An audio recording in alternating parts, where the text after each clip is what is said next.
¿Qué tal? ¿Cómo están? Bienvenidos a la edición central de UCB Televisión Noticias. Este lunes que está marcado por el sistema frontal que azotó a gran parte del país durante este fin de semana.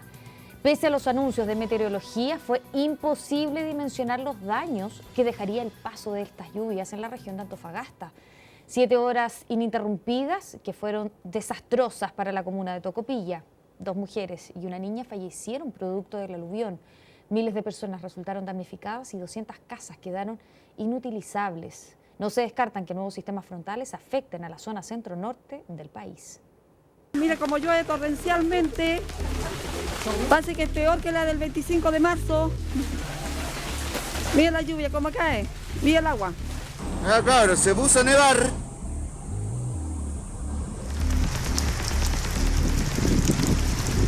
Está quedando la embarrada. Se pasó, impresionante. En solo 7 horas cayó casi 20 veces más agua de la que cae en todo un año. Precipitaciones en el norte que de la sorpresa pasaron a esto. Conche mi manga, Dios mío. Mamá. El poderoso paso de una mezcla de barro, piedras, escombros, un aluvión que arrasó con buena parte de la costera localidad de Tocopilla. ¡A los caros, vuelve a los caros! Mira el colchón, imagínate, ese colchón viene en una caja.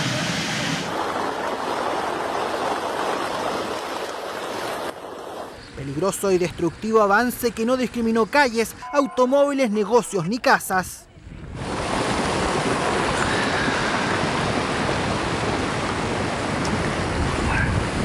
El agua los inundó completamente, el barro. Entró por la puerta. La verdad que los daños son serios. Impresionante ver todo esto, a la gente que uno conoce, a los vecinos, todos cómo están, casas destruidas, todo. Porque yo vengo recién llegando, me fui a dormir a casa de otros familiares.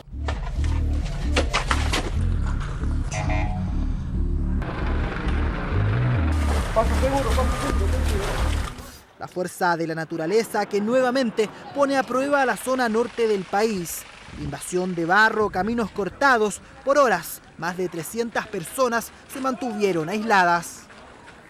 Desde el aire se puede apreciar el daño, ni siquiera el hospital local se salvó.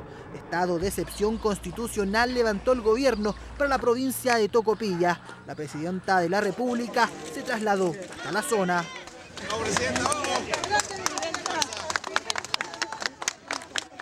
El día de hoy, funcionarios del gobierno regional, del gobierno municipal y provincial están trabajando en hacer las fichas, ¿no es verdad?, de las familias afectadas para conocer el grado, la magnitud y ver cuáles son los apoyos que pueden necesitar. Alguna gente ha perdido todos sus enseres, otra gente ha tenido situaciones muy complejas. Las prioridades son conectar la comuna y comenzar la limpieza de las zonas más afectadas.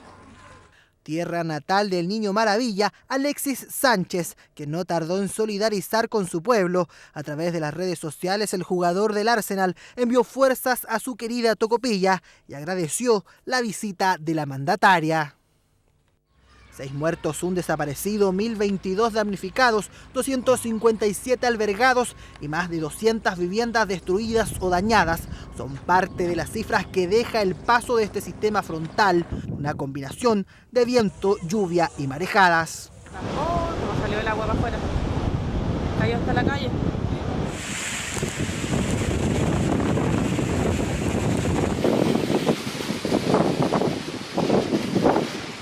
El borde costero del norte grande y chico también fue azotado por la fuerza de las olas.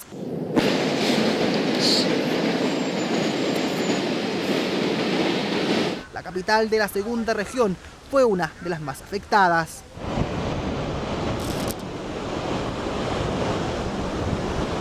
En Quimbo, algunos pescadores no lograron resguardar sus botes. El futuro de la pesca es incierto.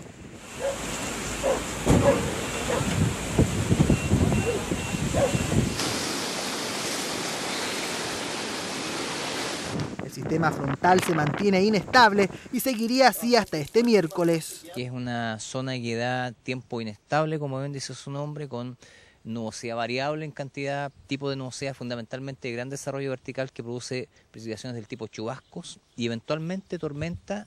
Lluvias que nuevamente pusieron en jaque la infraestructura y sorprendieron a los nortinos, quienes al parecer tendrán que acostumbrarse a este tipo de lluvias. Ya pasaron casi 48 horas del desplazamiento del sistema frontal en la región de Valparaíso y comienza el balance de los daños. Laguna Verde se suma a la lista como una de las caletas más devastadas. La energía de las olas superó todos los pronósticos meteorológicos. Si bien anunciaron que las marejadas iban a llegar a los 8 metros de altura, este fin de semana superaron los 10. Rompieron en las calles con una impresionante potencia. En Salinas quedan vestigios de lo que se llevó el temporal, construcciones derribadas, señalética por el suelo, hundimientos en la arena, socavamientos y más. Terrible, por la fuerza de la naturaleza, imagínense, solo Dios puede decirlo nomás. Es terrible, porque nunca me imaginé que iba a ser tan desastroso lo que pasó. Los turistas están sorprendidos y, cómo no, si parte de Viña del Mar parece tierra desconocida. La verdad es que es impresionante transitar por acá en Avenida Perú y ver cómo quedó uno de los principales destinos turísticos acá de Viña del Mar. Estamos hablando del Café Amuro, un lugar muy concurrido durante el año, que tuvieron que taparlo con toda esta madera para evitar que los oleajes, por supuesto, ingresaran hasta el interior. Aquí por lo general hay mesas, la gente se sienta a comer, a tomar un café, pero miren cómo quedó. Si de imágenes sorprendentes se trata, basta con ver estas. La construcción del cuestionado Hotel Punta Piqueros quedó tapada por los oleajes. Y las imágenes lo dicen todo.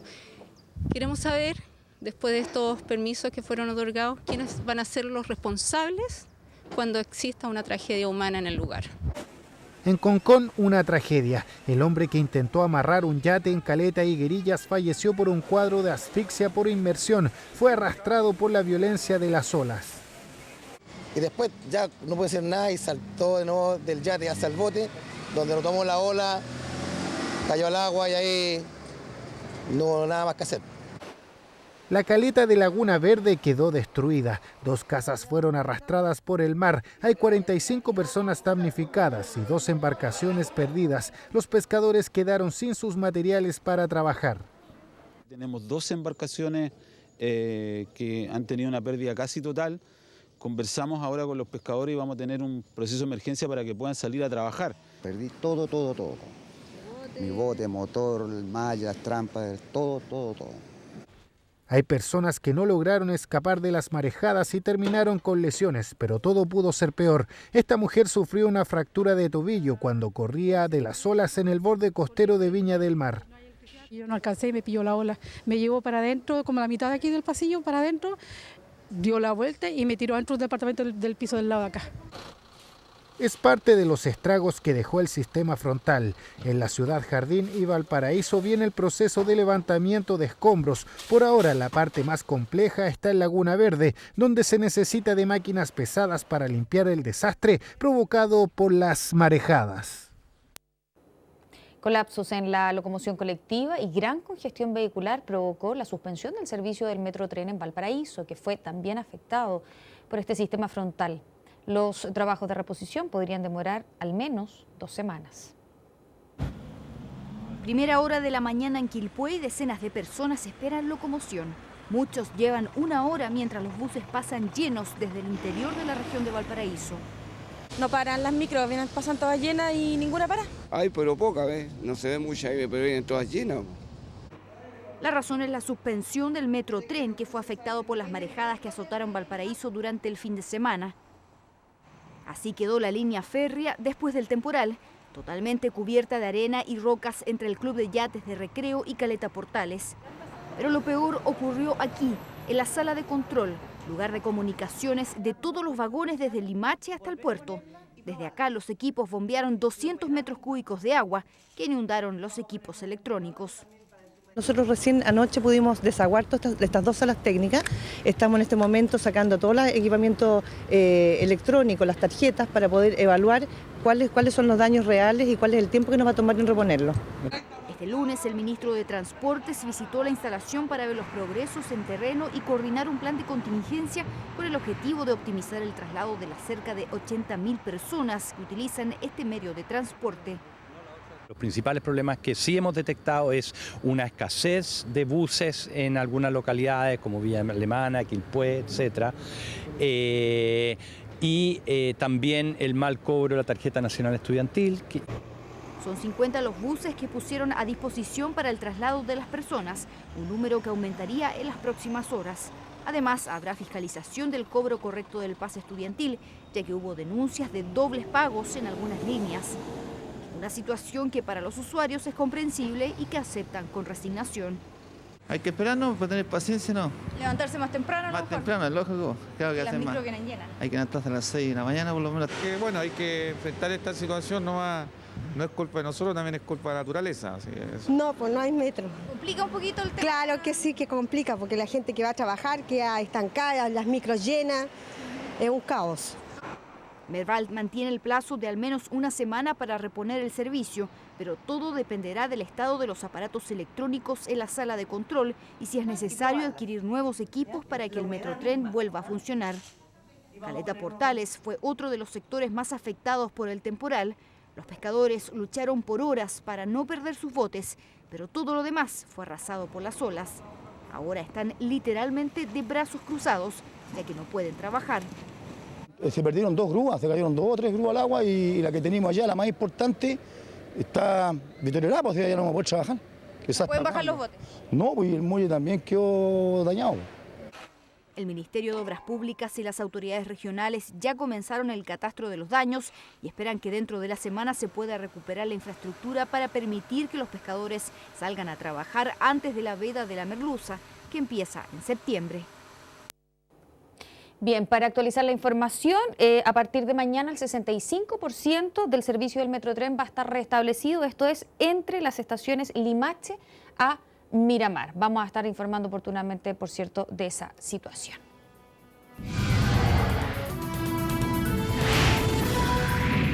Y en instantes conozca las declaraciones del ministro de Agricultura frente a la producción de hortalizas y frutas tras las intensas lluvias que se registraron en el país. Ya volvemos.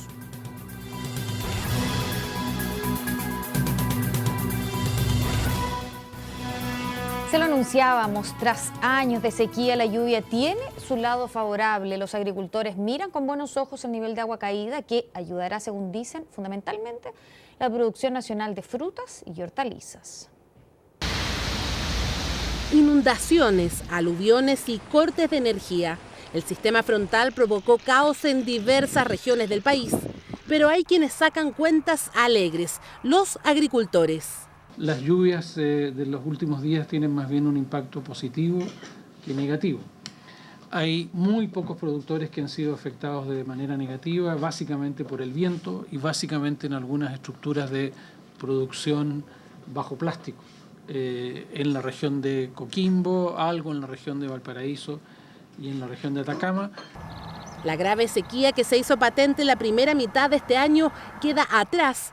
Las intensas lluvias permitieron la recarga de las napas subterráneas, sobre todo en las regiones del norte del país. Contribuyeron además al llenado parcial de los embalses ubicados en ese sector. No solo la lluvia, la gran cantidad de nieve caída en la cordillera es otro ítem que dejará buenos recaudos a los productores nacionales. Asegura que los deshielos en primavera y verano mantendrán atranques y embalses con suficiente agua para los regadíos. El balance es positivo, pero aún persiste el déficit respecto de un año normal a la fecha. Si bien ciudades como Copiapó superaron con creces su medida, otras aún están muy por debajo de la regla. Respecto a la incidencia de los temporales en los precios de frutas y verduras, hay buenas perspectivas. No tiene impacto significativo sobre la capacidad de producir este tipo de bienes. El precio va a estar determinado por las variables que normalmente lo determinan en los meses de invierno. En los meses de invierno es más difícil hacer agricultura, hay menos oferta de algunos bienes. Se estima que la próxima temporada agrícola será, sin duda alguna, mejor que la anterior. Los ministros Burgos y Valdés no llegaron a cambiar el rumbo del gobierno. Esa fue una de las declaraciones que la presidenta Bachelet dio en entrevista al diario La Tercera. Palabras que no gustaron tanto al interior de la nueva mayoría. Quien más alzó la voz fue la DC. Algunos leyeron solo la palabra realismo y no escucharon el sin renuncia. Así explica la presidenta en una entrevista las diferencias surgidas tras el último cónclave de la nueva mayoría.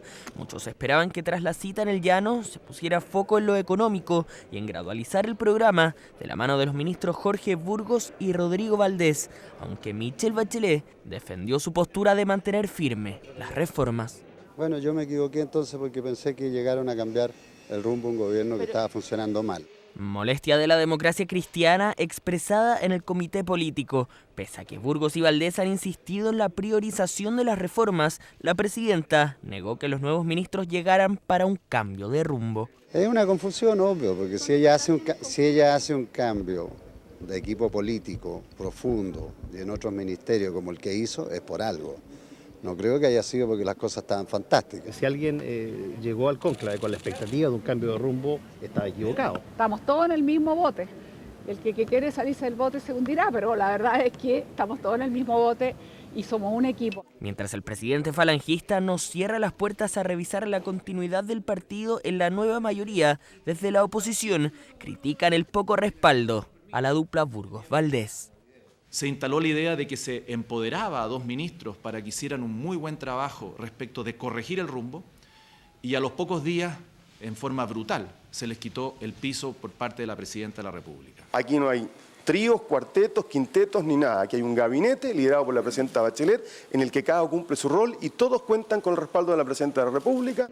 Tareas tras el cónclave que los ministros ya están empezando a cumplir. Este lunes se anunció un proyecto de ley para modificar la reforma tributaria. Esto no es una reforma a la reforma. Era importante tratar de hacer algunas simplificaciones de manera que se facilite el pago de impuestos. Hay que valorar lo que está haciendo el gobierno en términos de abrirse a revisar una reforma tributaria que la Sociedad de Fomento Femenil siempre ha dicho que era muy mala, pésima. El proyecto establecerá excepciones para acceder al sistema de renta atribuida, entre otras precisiones que, según Hacienda, no afectarán la meta de 3 puntos del PIB que pretende recaudar la reforma. Mientras los aspectos técnicos avanzan, en los aspectos políticos continúan las diferencias. Poco se puede distinguir entre una venta ambulante con permiso y otra sin la autorización del municipio. Lo cierto es que este tipo de comercio ilegal puede ser foco de delincuencia, por eso su regulación es tan importante. Es una pelea entre comerciantes ilegales que ocurrió en el centro de la capital. Fue un episodio que hace un tiempo se registró en las redes sociales. Los controles visiblemente aumentaron en materia de seguridad. Aún así, el paso de la violencia a la delincuencia no es muy largo. Para algunos no hay mucha diferencia entre el comercio sin permiso y los asaltos. Yo no compraría algo en el comercio ambulante, ya no compro, porque si yo abro mi cartera y está el otro, listo, y partió. Se van a muchas personas a observar y andan siempre con los vendedores ambulantes, entonces me cabe la duda. Tiene mucho que ver. Por ejemplo, de acá a Santiago. Aquí mismo, Ahumada, San Diego, Arturo Prat. Una conexión con el delito que tiene que ver con cómo se aglomera la gente, produce mucha aglomeración y facilita la actividad delictual, pero también favorece la receptación y otras actividades ilegales como vender artefactos o algún tipo de bien sin pagar los impuestos debidamente. Los altos índices de población flotante llaman la atención del comercio de cualquier tipo en la comuna de Santiago. Basta con estar en las calles del casco histórico para ver la gran variedad de artículos que se ofrecen. Aún así, quienes pagan sus permisos no creen que hay conexión entre delincuencia y comercio callejero ilegal. Eso lo usan para reprimir el comercio en la calle, ¿no? En el centro, donde tú vayas, va a estar la delincuencia igual. Que la ladrón ve la oportunidad y lo hace. Pero desde el municipio se estableció un ordenamiento que busca combatir el comercio ambulante ilegal. Habrá 198 de estos stands para quienes cuentan con su permiso al día. El 70% de los beneficiados son personas con capacidades físicas diferentes. Ya no estás con el día a día en que puede venir carabinero o puede venir un alcalde que te retire de la calle. Ahora nos da seguridad. El tener patente te da seguridad. Y lo que vamos a hacer es trabajar de manera coordinada en el control de la ilegalidad. en colaboración con Carabineros, con el Ministerio del Interior, y también estamos pidiendo que ejerzan su tarea al Servicio de Impuestos Internos y a la Seremi de Salud. Este lunes se instalaron en Paseo Puente. La novedad no fue recibida con gusto. Lo peor es que hubo uno de estos carros que le falló una rueda. Aquí está la rueda. Ahí está la rueda. Esa es la rueda de la Municipalidad de Santiago. ¿Qué vamos a hacer con estos carros nosotros? ¿Y cuánto paga de permiso usted? Aquí se pagan 160 lucas aquí por el permiso. ¿Y esto no justifica? No justifica eso, pues. Yo mi permiso lo tengo por bazar y paquetería. ¿Y con esto, por ejemplo? ¿Esto? Ahora, un poquito chico. Gusto o desagrado de algunos, sí o sí, esta será la nueva cara que tendrá el comercio ambulante en el centro de Santiago. Por estos días se entregarán estos partes de cortesía que dan indicaciones a los compradores y vendedores ilegales los riesgos que hay al momento de no acatar el ordenamiento municipal, el mismo que además busca mitigar el problema de la delincuencia que rodea al principal centro de la capital. La comunidad afroamericana en Estados Unidos conmemoró un año de la muerte del joven Michael Brown a manos de un policía en Ferguson. Con 4 minutos y medio de silencio, familiares, amigos y habitantes de Ferguson conmemoraron este domingo el crimen de Michael Brown, el joven afroamericano que fue acribillado a tiros por un policía en Estados Unidos. El primer caso emblemático de la violencia racial que se vive en el país en el último tiempo y que finalizó con la liberación del agente Darren Wilson, autor de los disparos que dieron muerte al joven de 18 años en medio de la calle. El acto se realizó con total normalidad y también se replicó en otras ciudades como Nueva York, donde cientos de personas pidieron acabar con la violencia contra los afroamericanos. Ese es mi trabajo. Sigo adelante con mi trabajo. Solo recuerdo la vida de mi hijo. Hacer las cosas bien y ayudar a las familias y los jóvenes, fortalecer nuestro pueblo. Esa es mi misión. Las manifestaciones se extendieron durante la noche cuando se registraron los momentos más tensos de la jornada.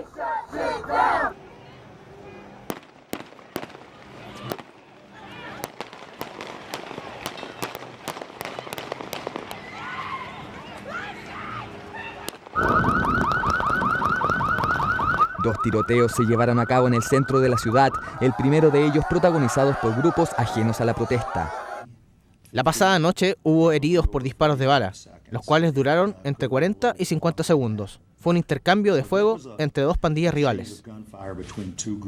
La segunda balacera comenzó por un joven que disparó contra un vehículo policial que respondió abatiendo al sospechoso que luego fue identificado como un amigo cercano a Michael Brown y quien ahora se encuentra internado con riesgo vital. Durante este lunes se llevó a cabo una nueva marcha en el denominado Día de la Desobediencia Civil, convocado cerca de la Corte Federal del Condado de San Luis y donde se registraron cerca de 40 detenidos. Un año complicado para la policía que además del crimen de Michael Brown es acusada de al menos otros 43 asesinatos a personas afroamericanas víctimas de la violencia racial que aún persiste en Estados Unidos. Vamos a materia internacional. Daniel Scioli ganó las primarias en Argentina y se convierte en el candidato favorito para suceder a Cristina Fernández en la Casa Rosada. El candidato del Frente para la Victoria, partido de Cristina Fernández, Daniel Scioli, lideró las elecciones primarias en Argentina. Se impuso con un 38,09% de los votos. Mauricio Macri, del partido centro-derechista Cambiemos, obtuvo el 30,36%. En tercer lugar, Sergio Massa. Este resultado coloca a Scioli como claro favorito para las presidenciales del 25 de octubre, pero no como absoluto ganador. Más de 100 muertos y cerca de 1 millón de personas afectadas es el saldo de las torrenciales lluvias que afectan a Myanmar, en el sudeste asiático. Se teme que las 486.000 hectáreas de arrozales, principal acceso económico del país, tengan pérdida total. 12 de las 14 regiones fueron golpeadas por el sistema frontal que provocaron un rápido aumento de las aguas, deslizamientos de tierra y la crecida de los ríos. Como David Ray Conley, de 49 años, fue identificado el hombre que la madrugada de este domingo asesinó a Valerie, de 40 años, y al marido de esta, Dwayne Jackson, de 50, además de sus 6 hijos de entre 6 y 13 años de edad. De acuerdo a las autoridades, Conley había mantenido una relación sentimental con la mujer y se cree que al menos uno de los niños era su hijo. relación marcada por el maltrato físico y psicológico, por la que tenía acusaciones de violencia intrafamiliar y orden de alejamiento. El ataque fue en la casa del matrimonio ubicado en Houston, Estados Unidos. Las víctimas fueron esposadas y recibieron impactos de bala en la cabeza. El perpetrador podría recibir la pena de muerte. Un increíble hito se vivió fuera de nuestra atmósfera. Los residentes de la Estación Espacial Internacional de la NASA probaron las primeras hojas de lechugas cosechadas en el Jardín del Espacio. Es una especie romana de color rojizo. El cultivo se hizo mediante un sistema de microgravedad denominado Veggie. La primera muestra se dio hace un año, pero tuvieron que esperar los resultados de las investigaciones en nuestro planeta para demostrar si era posible o no su consumo. Los análisis fueron favorables, tiene los mismos microbios que una lechuga cosechada en la tierra y se observó que no tenía patógenos ni otros contaminantes, además de estar libre de químicos. Solamente la mitad de la lechuga, eso sí, pudo ser consumida por los astronautas. La otra parte fue enviada a los laboratorios para así continuar con los experimentos. Se espera que se siembren también, ponga atención, tomates y pimientos. En 2014, la NASA llevó a la Tierra una plantación de lechuga cultivada. Presentamos Deportes en UCB Televisión Noticias.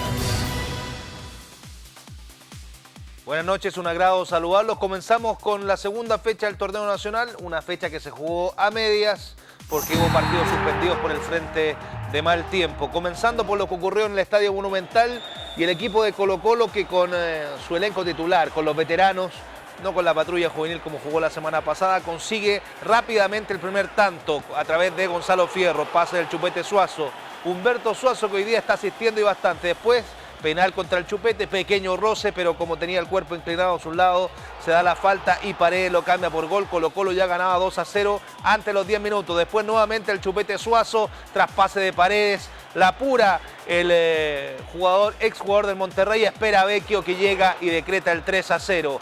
Aunque usted no lo crea, fíjese que Perich fue gran figura y también Garcés, es decir, un partido bien abierto que después Pavés consiguió un 4-0 en el segundo tiempo y con eso ya Colo-Colo era absoluto dominador del encuentro en cuanto al marcador y en el fútbol. Y después Campos decreta el definitivo 4-1. Colo-Colo sigue líder en el torneo nacional, eso sí, van solo 2 fechas. Si nos vamos con lo que ocurrió con Santiago Wanderers en el pasto sintético de Lucio Fariñas, por eso se jugó 15 horas del día domingo. Viene el centro, la aparición de Ronnie Fernández tras el control, el balón rebota en un defensa de San Luis, esto descoloca al portero y marca el primer y único tanto del partido. Ronnie Fernández entonces le da el 1-0 al cuadro de Wanderers y el triunfo frente a San Luis. Nos vamos con lo que ocurre con los parapanamericanos, porque tenemos buenas noticias. Fíjese que Matías Pino, un hombre del tenis de mesa en clase 6, recuerda que acá hay algunas clases considerando el nivel de capacidad diferente que tienen cada uno de los deportistas.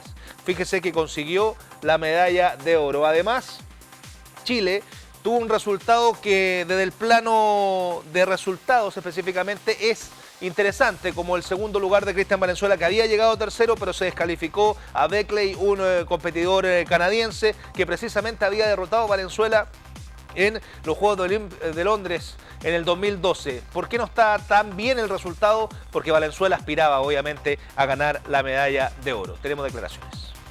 Un saludo primeramente para mi familia, para mi mamá, mi papá, mi hermana, toda mi familia en general. Un saludo también para mi cuerpo técnico, que gracias a ellos yo no podía estar aquí ganando esto. Y bueno, ahora con todo nomás que se viene Brasil.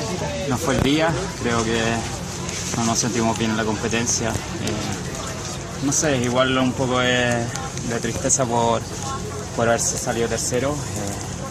Teníamos muchas ganas de seguir un poco cultivando el triunfo que veníamos hasta el minuto, pero nada, hay que dar vuelta a la página, vienen los 1500 el viernes. Yo sé que está apenado Valenzuela, pero es un tremendo orgullo lo que está haciendo el Team Chile. 3 oros ya en esta competencia en Toronto 2015. Pasemos a lo que ocurre con Charles Aránguiz. Se cumplió lo que todos sabíamos que venía, pero que se había demorado, se había entrabado esto, principalmente porque Aránguiz, el dueño del pase, son unos empresarios y además el club del Inter, que había dicho que tenía una oferta mayor del Leicester, finalmente 14,5 millones de dólares, es vendido al Bayer Leverkusen, el lugar donde quería ir Aránguiz y donde hace 2 semanas ya tenía todo arreglado con el cuadro alemán. Esta Bundesliga que se llena de jugadores nacionales como por ejemplo Arturo Vidal, vamos a ver si es que Jara continúa en el Mainz, Albornoz, también Marcelo Díaz, es decir, una legión chilena bien interesante donde se suma un hombre que firma por 5 años, que es Charles Aránguiz. Nos quedamos con chilenos en Europa. Fíjese que hoy día el cuadro del Manchester City, el único equipo que jugaba el día lunes, goleó al West Bromwich por 3-0. 2 goles, los primeros del marfileño Yaya Touré. Ahí están los 2 golazos, sobre todo el segundo, y después va a aparecer Vincent Kompany tras el lanzamiento de esquina para marcar de cabeza el definitivo 3-0 por diferencia de gol. Yo sé, está recién comenzando la Premier. Por diferencia de gol, el Manchester City de Pellegrini es el puntero de la liga. La próxima semana recibe al Chelsea. Partidazo aquel, Copa Sudamericana esta semana. Atento, vamos a estar con los equipos chilenos dando la información con respecto a cuáles son sus resultados. Un gran abrazo a todos, que tengan una muy buena semana. Hemos presentado Deportes en UCB Televisión Noticias. Hasta aquí la edición central del día de hoy. Como siempre, un millón de gracias por haberse informado junto a nosotros. No se vaya, viene Gabriela Núñez y esto es Noticia. Que esté muy bien.